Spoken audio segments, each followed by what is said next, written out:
अस्सलाम वालेकुम। आज हमारा टॉपिक है मैन्युस्क्रिप्ट। मैं आपको सबसे पहले बताऊंगी कि मैन्युस्क्रिप्ट होता क्या है, उसमें कौन कौन सी हेडिंग्स होती हैं या कौन कौन सी चीज़ें होती हैं जिसका हमने ख्याल करना होता है। उसके बाद मैं आपको एक या दो आर्टिकल्स के मैन्युस्क्रिप्ट दिखा भी दूँगी ताकि आपको आइडिया हो जाए। तो मैन्युस्क्रिप्ट होता क्या है? मैन्युस्क्रिप्ट एक ऐसा डॉक्यूमेंट है जो कि हम पब्लिशर को देते हैं पब्लिश कराने के लिए। तो आपने अपने मैन्युस्क्रिप्ट में ना अपना पूरा रिसर्च का बताना होता है कि आपने क्या किया, कौन से मेथड्स फॉलो किए, डाटा एनालिसिस कैसे की, पूरा स्टेप बाय स्टेप बताना होता है आपने, कि अगला पब्लिशर पढ़े या देखे तो उसको सब पता चल जाए कि आपने किस तरह रिसर्च कंडक्ट की है। तो मैन्युस्क्रिप्ट में जो हम इंट्रोडक्शन, मेथडोलॉजी वगैरह सब कुछ बताते हैं वो पास्ट टेंस पे बताते हैं, क्योंकि हम रिसर्च कर चुके होते हैं और ये हमारी पूरी रिसर्च की समरी होती है। अब मैं आपको बताऊंगी कि मैन्युस्क्रिप्ट में हेडिंग्स कौन कौन सी होती हैं, उसके बाद फिर मैं आपको आर्टिकल्स दिखा दूँगी। इसमें हेडिंग्स होती हैं एब्स्ट्रैक्ट की, introduction, methodology, results, discussion and references. अब स्टेप बाय स्टेप इनको एक्सप्लेन कर देती हूँ। एब्स्ट्रैक्ट जो होता है ना, हमारे पास मैन्युस्क्रिप्ट तो एक पूरी रिसर्च की समरी होती है ना, लेकिन उससे भी छोटी समरी जो होती है वो एब्स्ट्रैक्ट होता है।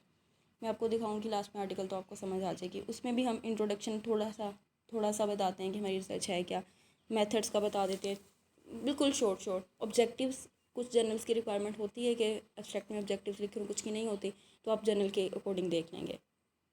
उसके बाद आप रिजल्ट्स बताते हो, कंक्लूजन एंड मैच कीवर्ड्स। ये सारे आप साइनॉप्सिस से देख के कॉपी कर सकते हो, लेकिन लिखना आपने पास्ट टेंस में है। उसके बाद इंट्रोडक्शन में वैसे ही जैसे आपने साइनॉप्सिस में लिखा था, बैकग्राउंड बताना है, प्रीवियस नॉलेज यानी कि प्रीवियस कितनी स्टडीज़ हो चुकी हैं, उनमें क्या प्रूफ हुआ है, ये भी पास्ट टेंस में। रैशनैले भी पास्ट टेंस में आपने लिखना है, क्योंकि साइनॉप्सिस में तो आपने पर्पस में या रैशनैले में ये लिखा था ना कि हम ये करेंगे या हमारी स्टडी का पर्पस ये है। इसमें आपने क्या अचीव किया है या क्या पर्पस था वो बताना है। ऑब्जेक्टिव्स वो भी पास्ट में। उसके बाद मेथडोलॉजी वही सेम साइनॉप्सिस वाली, उसमें आपने हेडिंग्स लिखी थी, लेकिन यहाँ आपने पैराग्राफ की फॉर्म में लिखना है। बताना सब कुछ है लेकिन टेंसेस की फॉर्म में, पैराग्राफ की फॉर्म में। उसके बाद रिजल्ट्स में आपने आपकी स्टडी की जो फाइंडिंग्स हैं, जो रिजल्ट्स निकले हैं वो बताने हैं। वो आप टेबल्स, फिगर्स, इमेजेस चूज़ करते हुए एक्सप्लेन करते हो तो अच्छा इम्पैक्ट जाता है। इसमें आपने अपने रिजल्ट्स को एक्सप्लेन नहीं करना कि क्या रिज़ल्ट निकला है, तो क्यों निकला है, किस वजह से निकला है, ना किसी चीज़ से रिलेट करना है, वो आप डिस्कशन में करेंगे। यहाँ पे सिर्फ जो फाइंडिंग्स आपकी आई हैं या फ्रीक्वेंसी जो भी निकली है ना वो बतानी है। आगे जो मेन पार्ट है हमारा वो डिस्कशन है। डिस्कशन में क्या होता है, हम जो हमारे रिजल्ट्स होते हैं उसकी फाइंडिंग्स बताते हैं, उसकी समरी एक देते हैं, फिर उसको इंटरप्रेट करते हैं, एक्सप्लेन करते हैं कि ये रिज़ल्ट निकला है पॉजिटिव, नेगेटिव, तो ये क्यों निकला है, किस वजह से निकला है। नेक्स्ट स्टेप में हम अपने रिज़ल्ट्स को जो प्रीवियस स्टडीज़ हो चुकी होती हैं उससे कंपेयर करते हैं।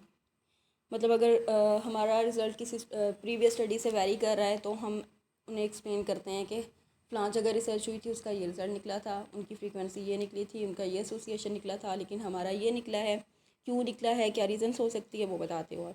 उसके बाद आपकी जो पॉजिटिव मेन फाइंडिंग्स होती हैं ना रिसर्च से, जो आप अचीव करते हो वो बताते हो। फिर लिमिटेशंस बता देते हो। अगर आपको स्टडी के दौरान लगा कि हमने तो क्रॉस सेक्शनल स्टडी की है, लेकिन अगर लॉन्गिट्यूडनल स्टडी होती तो ज़्यादा अच्छा रहता, तो आप लिमिटेशंस में बता देते हो। या अगर आपको डाटा कलेक्शन में कोई इशू आया है, जो भी, वो आप लिमिटेशंस बता देते हो। नेक्स्ट है कंक्लूजन। कुछ जर्नल्स कहते हैं कि आप अलहदा से हेडिंग्स बना के लिखें, कुछ जो हैं वो डिस्कशन के अंदर ही कह देते हैं। तो ये भी डिपेंड करता है, इसकी अलहदा से हेडिंग भी बनाई जा सकती है या डिस्कशन के अंदर ही।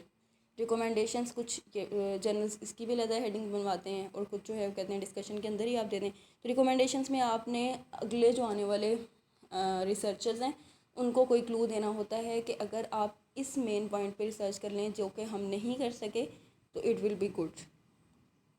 ये हमारा मैन्युस्क्रिप्ट कंप्लीट हो गया। उसके बाद आप रेफरेंसेस दे सकते हो या कुछ एडिशनल चीज़ें होती हैं वो बता सकते हो। एडिशनल इन्फॉर्मेशन में क्या है, फंडिंग सोर्स बता सकते हो, अगर आपकी एक्सपेरिमेंटल स्टडी है तो आपको किसने सपोर्ट किया वो बता सकते हो।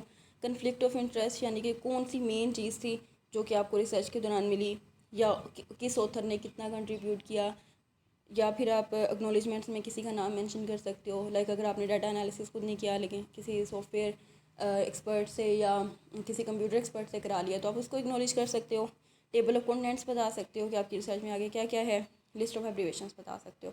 स्टार्ट में आपका जो टाइटल है ना वो बहुत अच्छा कैची होना चाहिए, वहाँ पे ही आप ऑथर्स की लिस्ट वगैरह बता देते हो, फिर आगे स्टेप बाय स्टेप ऐसे चलते हो और रेफरेंसेस आखिर में दे देते हो। ये आपका मैन्युस्क्रिप्ट कंप्लीट हो गया। अब मैं आपको मैन्युस्क्रिप्ट दिखा देती हूँ एक अपनी रिसर्च जो कि मैंने पब्लिकेशन के लिए दी थी, और एक मैं आपको कोई और रिसर्च का दिखा देती हूँ।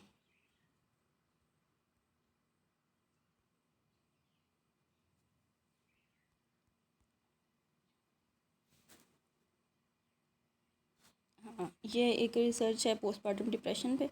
ये देखें, ये इसकी हेडिंग है, उसके बाद ये ऑथर्स के नेम्स वगैरह हैं सारे। ये एब्स्ट्रैक्ट में ये देखें इंट्रोडक्शन छोटा सा, मेथड्स, रिजल्ट्स एंड कंक्लूजन, और ये नीचे कैटेगरीज और कीवर्ड्स।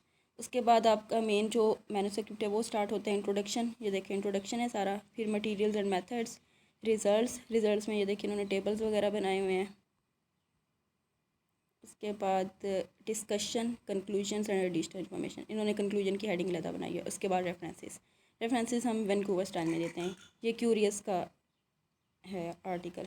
उसके बाद मैं आपको अपनी रिसर्च का दिखा देती हूँ, मैन्युस्क्रिप्ट।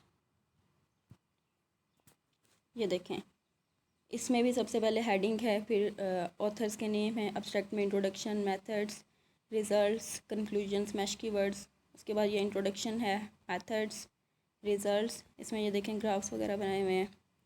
उसके बाद डिस्कशन और कंक्लूजन, और फिर रेफरेंसेस। तो ये मैन्युस्क्रिप्ट हमारा कंप्लीट हो गया।